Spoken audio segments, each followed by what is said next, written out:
Well, mostly unenvious quitter. Of course, I haven't quit creativity, but I certainly have, for the most part, or at least for now, I've quit music.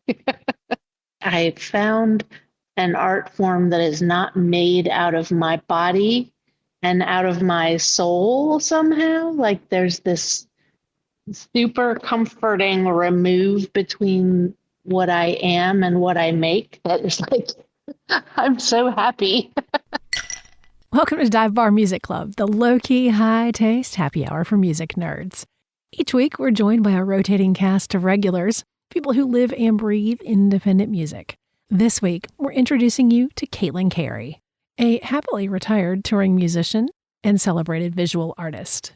Cary spent years in the trenches of the indie scene, and now she'll be bringing a lot of that real-world music knowledge to our Barstool Roundtable. Part hang, part deep dive. It's Dive Bar Music Club. Grab your drink, pull up a chair, and let's dive in with Cary on this episode of Dive Bar Music Club. Caitlin, you've been doing some beautiful creative work lately. It's kind of taken you away from music. What have you been up to? Yeah, thank you. For about the past decade, I've been making fabric collage. I made up a name for it because the words weren't really there, but I call it needleprint. And basically, it's sort of a friend of quilting, but I sew fabric onto canvas. And I'm feeling very lucky that I've been able to sort of make a big transition into a different form of art that's also my living. I think I first got to know that work when you were doing some representations of historic buildings in North Carolina. Yes. It's funny, I do connect that to my music life, mostly in the sense that I think that I spent a lot of time being really homesick. And home is Raleigh, North Carolina. And it felt like every time I came home, some building that I loved had been torn down or something had changed. And I'm generally like a not into change person, but it sort of made me feel this strong urge to start documenting the places that made my home feel like my home. And that sort of merged with this way of making art out of fabric that developed into a whole, my whole thing for a number of years. I've kind of decided I don't want to be the lady that makes landmarks forever, but I certainly enjoyed doing it. And I feel very lucky that it resonated for people and it gave me a foothold in in a whole new career. So, Cary, how did you end up having a life in music? Utterly by accident. I mean, I studied violin from a very young age. I started at 4 and was pretty serious until about 16 when I gave it up for, I don't know what 16-year-olds do, but at least for me, it wasn't classical violin. And for a while, I stopped and then picked it back up again in college, but true sort of beginning of a career in music was very accidental. I was in graduate school at NC State, and I don't even remember that I told anybody that I was a musician, but I guess I did. And I got a phone call out of the blue from Ryan Adams saying that he was starting a band and he heard that I was a fiddle player and did I want to be in a band. And I don't even know also why I said yes to that because it was insane. I was teaching and in a more or less serious academic path, heading towards probably trying to become an author, but certainly trying to teach and be in academia. And instead, I ran away with the circus, so to speak, and it really was a circus.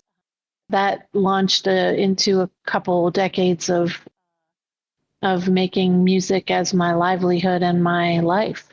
If asked, I would refer to myself as a visual artist, and my goal is to be in the art museum. Well, actually, I've achieved that goal. I got in the real live North Carolina Art Museum just recently. So, Congratulations! That is just spectacular. Thank you. It really feels great. It's a tiny little piece in a little group show, but hey, I didn't have to die to get in the art museum. Obviously, this podcast is Dive Bar Music Club, and music venues are a huge part of what all of us love. But have there been any small to medium places and spaces that have really spoken to you with music, whether performing or seeing or just being part of a community? Oh, absolutely. I could say name several in Raleigh, and I've also worked in them a lot. I worked at Humble Pie, which was a restaurant most of the time that turned into a show venue on the weekends, where we would be washing the dishes and then move all the tables out of the way and set up the stage. And sometimes I would be the person that went out and played on that stage. And sometimes we just got to see great shows. And yeah, there's also the Poorhouse Music Hall in Raleigh, which is still going as one of our really great sort of mid-size clubs. And both Skillet and my husband Skillet and I have bartended there. It's been a while now, but that was a big part of our supplemental income when we were musicians touring. You know, you can hold down a job even when you're gone a lot if you're a decent bartender. I really couldn't be a bartender now in most places because the world of, I don't really drink. I don't drink anymore, but also the craft cocktail world has all that muddling of fresh herbs and shit. That developed after I stopped drinking. So I'm completely clueless when people talk about it. I'm like, I'm sorry. Last time I drank was like bucket of beer era. So sorry. Yeah, right. Where would you like people to find you? I'm easy to find on CaitlinCary.com. I was smart enough to get that a long time ago. So yeah, and it's full of my artwork and a little tiny blurb maybe about my music. It's funny. You don't want to confuse the point. So to learn about my music, you might go to our friend Google, I guess, or better yet, go to one of the streaming platforms and go listen to some rather than read about the boring exploits or what have you. If you look up my band Tres Chicas, you're liable to get some dirty porn, so watch out. Oh, I didn't know that. I'm very familiar with Tres Chicas, but not that one. There are others apparently, and they do naughty things. All righty. Well, to each their own. One probably pays better than the other, and it's not the music. That's right. Anyway. Caitlin Cary, I'm so excited that you're going to be part of what we're doing here with Dive Bar Music Club, and I'm looking forward to finding out what it is you are listening to these days. You've always got a few little gems that you share that I'm like, oh, I should know that, or oh, I love that too, and I'm going to nerd out about it. But we very much appreciate you being part of it. That's really cool. I'm excited. It's going to be great.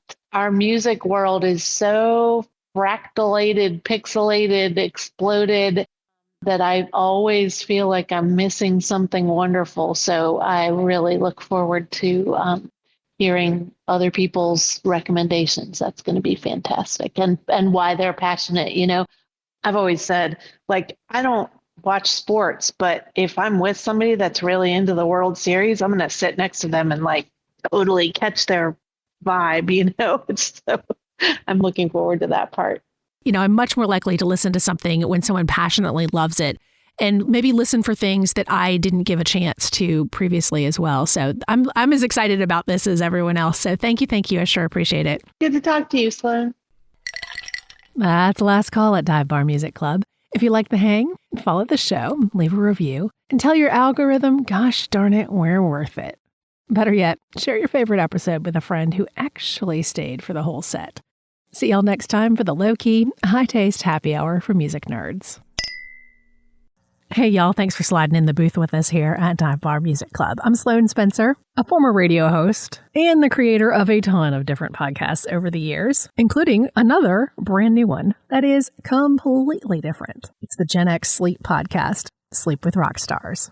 Subscribe today at sleepwithrockstars.com or your favorite podcast app.